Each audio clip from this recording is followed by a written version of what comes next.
Em nome do Pai, e do Filho, e do Espírito Santo. Amém. Catequese sobre os 10 mandamentos da lei de Deus. 7º mandamento da lei de Deus: não furtar. O que nos ordena o 7º mandamento da lei de Deus? O 7º mandamento nos ordena respeitar os bens alheios, a propriedade do nosso próximo. Nos ordena restituir ao nosso próximo algo que porventura lhe tenhamos roubado, ou o prejuízo que lhe tenhamos causado. Nos ordena também que sermos justos e honestos em toda transação comercial que fizermos, ou trocas, não falsificando pesos, nem medidas, nem entregando mercadoria diferente daquela que nós anunciamos. Se formos patrões, nos ordena pagar o salário justo àqueles que trabalham para nós. Se formos funcionários, nos ordena cumprir o trabalho contratado. E o que nos proíbe o 7º mandamento da lei de Deus? Nos proíbe o roubo e o furto. Roubo significa retirar um bem do próximo mediante o uso de violência, armas ou ameaças.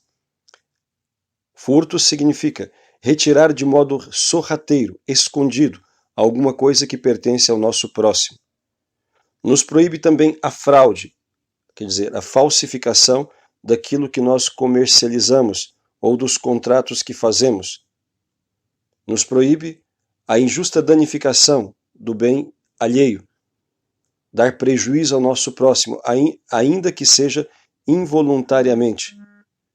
Nos proíbe a violação dos contratos que nós tenhamos feito, seja o contratante, seja o contratado. Nos proíbe retermos injustamente o bem que pertence ao nosso próximo, como, por exemplo, pegar emprestado e não devolver. Nos proíbe a usura. O que é usura? É a cobrança de juros, a agiotagem. Eis aqui um pecado muito grave, que já levou muitas pessoas para o inferno. A pessoa ganhar a sua vida às custas da exploração do suor e do sangue alheio, aproveitando-se ou da ignorância ou do desespero numa situação de dificuldade de outra pessoa, cobrando-lhe juros injustos. Então, aquele que assim sobrevive comete uma prática muito grave e que lhe custará a salvação eterna se não se converte a tempo. Quanto sofrimento, quanto transtorno causado a indivíduos ou a famílias por conta desta agiotagem, da cobrança de juros, pessoas que se veem desesperadas para depois pagar aquilo que devem aos seus credores, que lhes sugam até o último centavo, fazendo-as muitas vezes cair em desespero, causa de depressões, de suicídios e de outros tipos de violência, de ações depois impensadas. As pessoas que ganham a sua vida ou que se enriquecem desta forma já têm o seu nome inscrito no livro de Satanás, enquanto persistirem nesse tipo de prática. O 7º mandamento proíbe ainda reter ou pagar de modo injusto, aquém do valor, o salário para aquele que trabalha. Diz o Catecismo da Igreja Católica que este é um dos pecados que bradam os céus e pedem a vingança de Deus, juntamente com a exploração de órfãos e viúvas e pessoas em situação de fragilidade. Se a pessoa foi contratada, deve receber o salário justo combinado, e não apenas uma parte, e muito menos ser-lhe negado o direito de receber pelo serviço prestado. As pessoas que incorrem neste pecado, negando o salário àqueles que trabalham ou explorando órfãos e viúvas, incorrem na ira de Deus, atraem sobre si e sobre os seus a ira de Deus. Muito grave pecado aos olhos de nosso Senhor. Mas é importante também dizer às pessoas que são contratadas e que recebem o salário por conta do trabalho que realizam, que é pecado contra o 7º mandamento, não cumprir ou não entregar o trabalho contratado.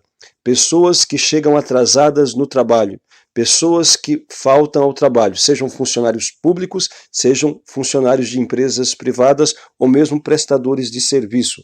Se não cumprem aquilo que é contratado, também estão roubando. É uma forma de pecar contra o sétimo mandamento. O sétimo mandamento nos proíbe também reter, ficar com coisas achadas, caso nós tenhamos condições de saber quem é o dono. Os pecados contra o sétimo mandamento, não furtar, são pecados graves? Depende da importância do objeto. Por exemplo, se uma pessoa rouba um chocolate no mercado, comete pecado, mas certamente não é um pecado mortal que lhe faz perder a amizade com Deus. Mas se ela rouba a aposentadoria de um idoso, que depende disso para a sua sobrevivência, aí sim comete um pecado mortal. Roubar é sempre um pecado, mas a gravidade dependerá da matéria, do objeto que é roubado e da importância que tem para os seus donos.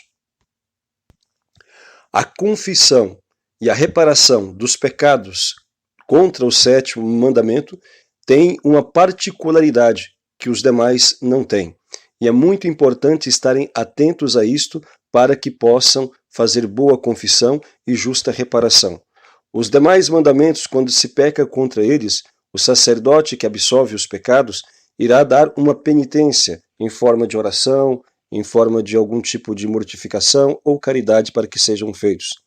Os pecados contra o sétimo mandamento, além desta reparação espiritual em forma de orações, penitências ou caridade, também exige a reparação material, ou seja, a reposição do bem que foi roubado ou do prejuízo que nós causamos ao nosso próximo. Por exemplo, se alguém roubou uma bicicleta, não basta confessar que roubou a bicicleta, deve devolver a bicicleta ou o valor que lhe corresponde.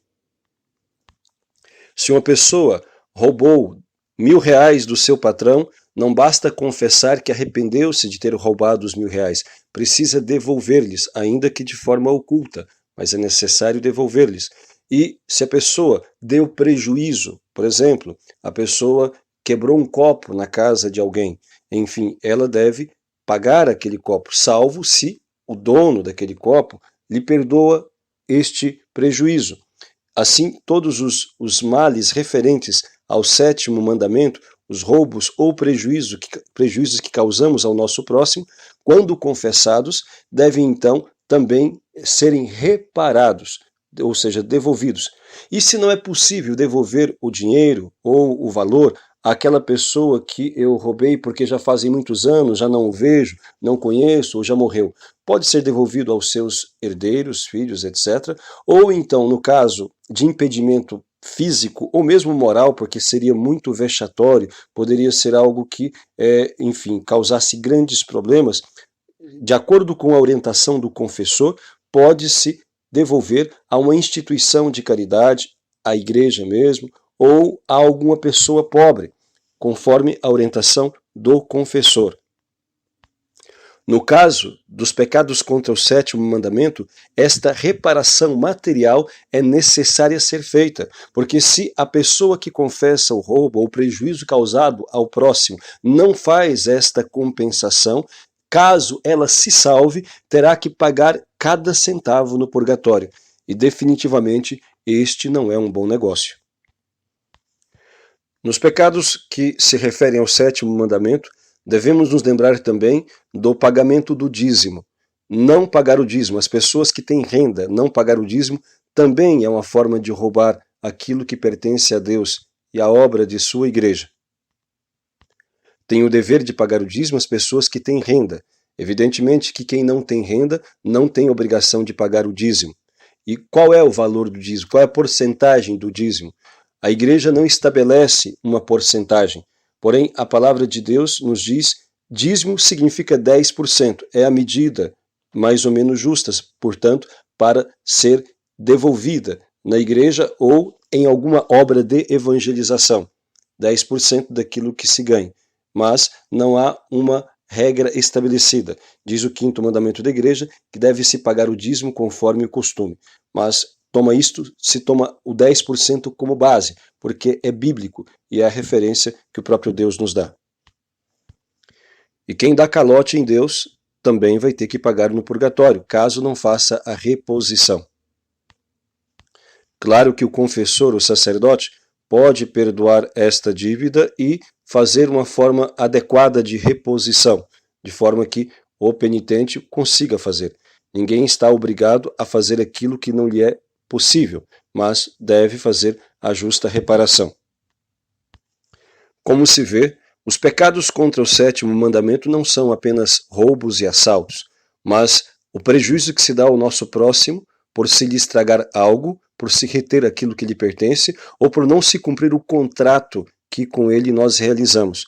Muitas pessoas cometem pecados ou leves ou graves contra este mandamento. Funcionários públicos, funcionários de empresa privada, pessoas que enganam nos seus negócios, pessoas que vendem gato por lebre, pessoas que pesos e medidas, e assim por diante. É necessário confessá-los todos com justez e pedir ao sacerdote que absolve a justa reparação, pedir a ele. Caso o sacerdote não dê, você deve fazer a caridade, deve mais ou menos calcular e, de acordo com a sua possibilidade, repor em forma de obras de caridade ou a alguma instituição que cuide de pobres. E no caso do dízimo, ou a própria igreja, ou alguma instituição que evangelize, alguma comunidade ou missionários que estão na missão. A cobiça do dinheiro e esse apego às coisas materiais está na raiz de muitos outros pecados. É uma forma de idolatria, como vai dizer São Paulo em suas cartas. Também vai dizer São Paulo, a cobiça do dinheiro é a raiz de todos os males. Quando se vê todos esses espetáculos de corrupção, de mentira, de roubalheira, tudo se deve a esta ganância, pecados contra o sétimo mandamento. Peçamos à Santíssima Virgem, nossa Mãe do Céu, que nos dê a consciência da eternidade e de que tudo neste mundo passa muito depressa. E como disse nosso Senhor, que nós ajuntemos tesouros no céu, onde a traça não rói e os ladrões não roubam. Louvado seja nosso Senhor Jesus Cristo.